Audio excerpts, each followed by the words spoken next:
चुनाव यात्रा powered by Mangaldeep. प्रार्थना की महक प्रार्थना के बाद भी।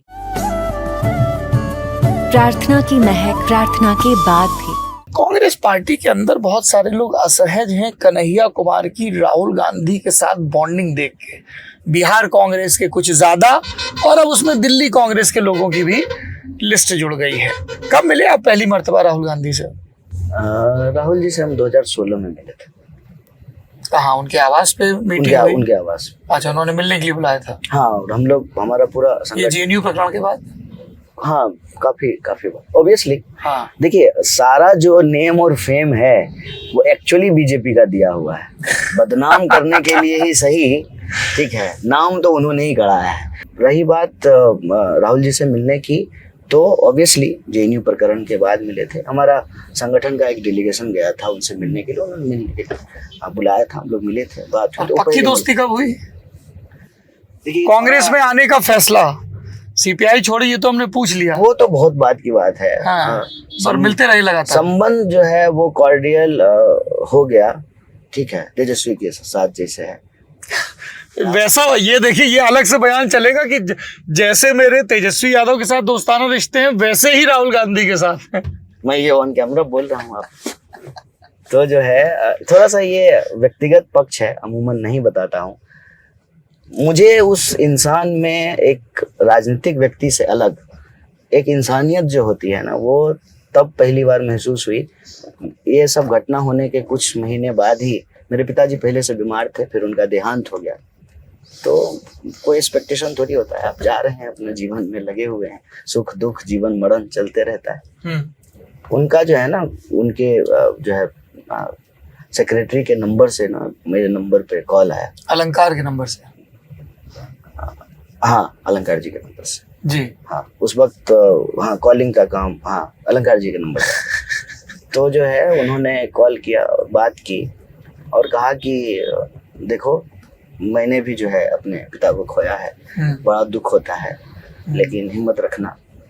और मैं जो है ना पॉलिटिकल आदमी की तरह नहीं, बड़ा भाई समझना, कहीं भी कुछ भी लगे तो जरूर बताना, अलंकार को बताना। तो ये जो है मुझे ना वो मानवीय पक्ष दिखा। फिर जब भी मौका मिला किसी बात पे, किसी चीज पे मिलते जुलते रहे। कांग्रेस पार्टी का जो है ज्वाइन करने का फैसला अगेन व्यक्तिगत नहीं है, राजनीतिक और वैचारिक है। और आम आदमी पार्टी या जेडीयू की तरफ से भी ऑफर था, बात चल रही थी उस वक्त? नहीं, मेरी किसी से कोई बात नहीं चल रही थी। उनकी तरफ से ऑफर था? नहीं, मुझसे डायरेक्ट किसी ने ऑफर नहीं किया, तो मैं कैसे? बड़े लॉन्ग पॉज आ रहे हैं आपके इस रिस्पॉन्स में। देखिए, क्या आम आदमी पार्टी ने आपको अप्रोच किया था? किसी ने मुझसे कोई इनडायरेक्टली? ऑफिशियली किसी ने आज तक मुझे इनडायरेक्टली ऑफिशियली जो है, मुझे राहुल जी ने भी कभी नहीं कहा कि कांग्रेस ज्वाइन कर लो। हाँ, कभी नहीं कहा। अनऑफिशियली कभी अरविंद केजरीवाल ने कहा आम आदमी पार्टी में आ जाओ? नहीं, अनऑफिशियली नहीं, अरविंद जी ने नहीं कहा। चर्चा राजनीतिक बैठकों में लोगों के द्वारा, मतलब आप इस बात को सिरे से खारिज नहीं कर सकते हैं कि जब मैं जेल चला गया, जेल से बाहर आया और मुफ्त की जो है पब्लिसिटी आदरणीय प्रधानमंत्री जी और उनकी सरकार ने दे दी, तो कई राजनीतिक चर्चाओं में, बातों में लोगों ने कहा कि, क्योंकि उस वक्त हम सीपीआई में भी तो एक्टिव नहीं थे ना, हम तो स्टूडेंट विंग में थे। लेकिन मैंने कहा कि नहीं, हम उसी पार्टी के साथ रहेंगे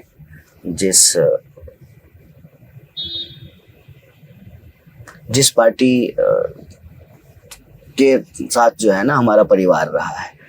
बाद में जब मुख्यधारा की राजनीति में आए, राजनीति को और समझे, यहाँ और वक्त बिताया, तब जाकर के मैंने जो है ये राजनीतिक फैसला लिया और सामूहिक तौर पे कि हम जो है कांग्रेस पार्टी जाएंगे। और फिर हमारे साथ के जो साथी हैं, हमारे साथ के जो, हाँ जी सर, गाड़ी चेकिंग के लिए रोकवाई? जी चेकिंग करिए। जी आप चेकिंग करिए, हम अपनी बातचीत कंटिन्यू रखें।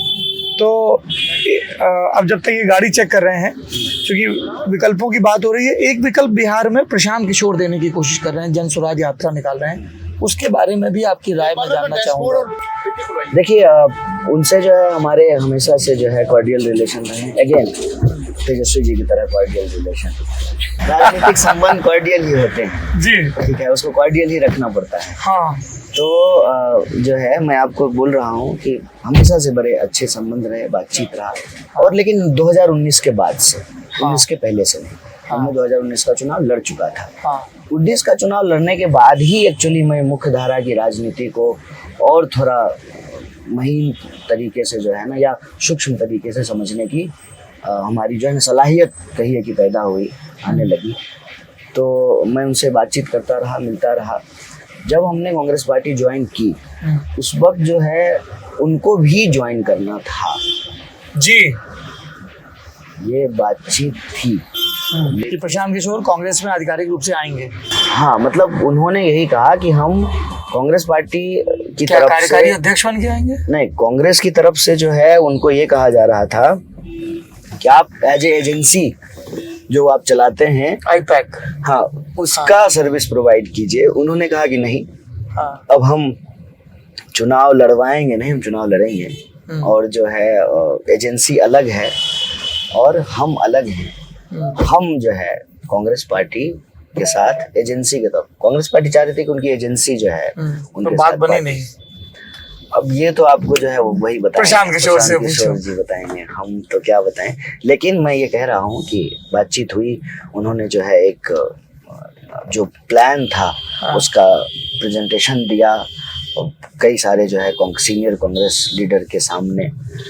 ये फिर उनका निर्णय था कि वो जो है या बात नहीं बनी या जो हुई वो बताएंगे। लेकिन हमने कहा कि ये 5 राज्यों का चुनाव होना था, ठीक है, ये वक्त है कि इस मुश्किल समय में जो देश में गुजर रहा है और जिस बात के लिए हम लड़ रहे हैं, हमको कांग्रेस पार्टी से जुड़ करके अपनी जिम्मेवारी ले करके, कि ये नहीं कि जो है बीजेपी हार जाए और कांग्रेस हरा दे तो खुश हो जाएं, ठीक है, बीजेपी जीत जाए और कांग्रेस बीजेपी को हरा ना पाए तो फिर कांग्रेस को गाली देने लगे। मैं कहा कि मैं इस धरे से अपने आप को अलग करके रखूंगा, मैं जिम्मेवारी लूंगा सामने से। मतलब हारेंगे तो हमारी जिम्मेवारी, हमारी पार्टी की जिम्मेवारी, जीतेंगे तो जो है हमारी मेहनत, हमारी पार्टी की जिम्मेवारी। जिम्मेदारियों की बात कर रहे हैं कन्हैया कुमार, जो कि उत्तरी पूर्वी दिल्ली से कांग्रेस के लोकसभा प्रत्याशी हैं और सांगठनिक रूप से NSUI के इंचार्ज हैं, नेशनल इंचार्ज हैं। आपको ये बातचीत कैसी लगी कमेंट बॉक्स में ज़रूर बताइए। संवाद का सिलसिला चलता रहेगा, देखते रहिए ललन टॉक।